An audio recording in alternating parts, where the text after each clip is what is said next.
Well, with 15 now COVID-19 cases still on record, the Bahamas could have suffered its first casualty to the novel coronavirus after a family island woman passed away. Cleopatra Murphy spoke with the health minister about what's known so far. A Bimini woman displaying symptoms consistent with the novel coronavirus or COVID-19 died at the Princess Margaret Hospital Monday night after being flown into the capital.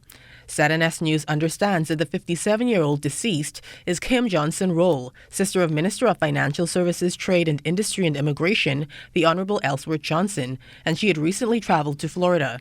Minister of Health, the Honorable Dr. Dwayne Sands, addressed the death that could be the country's first related to COVID-19 outside Cabinet Tuesday morning. Sands says the lady who had a travel history had been experiencing shortness of breath. This was a very unfortunate case. Yes, there was indeed a patient airlifted ultimately from Bimini. We do not know her COVID status at this point. She has been tested because there were clinical signs suggestive of COVID, but we do not know those results at this point. The Minister of Health says those results could come today, after which the family and the public will be notified. With flights and passenger transport into the island suspended, that also delayed getting off the island, but Sands says she was ultimately brought to the capital by the Royal Bahamas Defense Force. Every effort was made in order to get this patient to definitive intensive care, and those efforts were ultimately successful, but she arrested shortly after arrival in Nassau. Questions have arisen as to whether Bimini was sufficiently equipped with medication and medical equipment to care for someone diagnosed with the novel coronavirus, but Sands says there are no specific medications for COVID-19 and the deceased had not been diagnosed. I've had questions asked about the availability of ventilators on the family islands. It's very important to understand that a ventilator in the wrong hands is a dangerous tool. A ventilator, if you put a breathing tube in somebody's airway, COVID, which is ordinarily spread through droplets, will become aerosolized.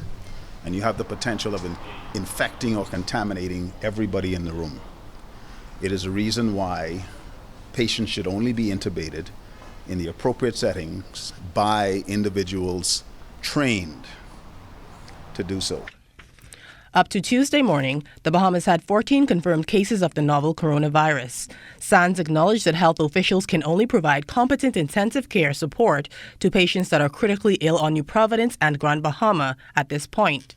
In the wake of Johnson Roll's death, the Minister of Health says health officials had been looking at some mechanism of getting sick patients off family islands faster, even prior. We have been working on this for many weeks now, and there were exigencies about this particular situation that we did not overcome for some 24 hours. As a matter of fact, I want to say thank you to the Royal Bahamas Defense Force, who ultimately would have scrambled vessels and aircraft to bring this patient ultimately to New Providence. Sands says with community transmission now in the Bahamas, everyone should be washing their hands, practicing social distancing and isolation where necessary. He again urged members of the public to call the COVID-19 hotline if they experience respiratory illness. The surge has started in the Bahamas, and we would like to do everything that we can to minimize the number of people infected, the number of people hospitalized, and the number of people that died. Across the globe, more than 837,000 people have been diagnosed with the novel coronavirus and more than 41,000 people have died. Cleopatra Murphy, ZNS Network News.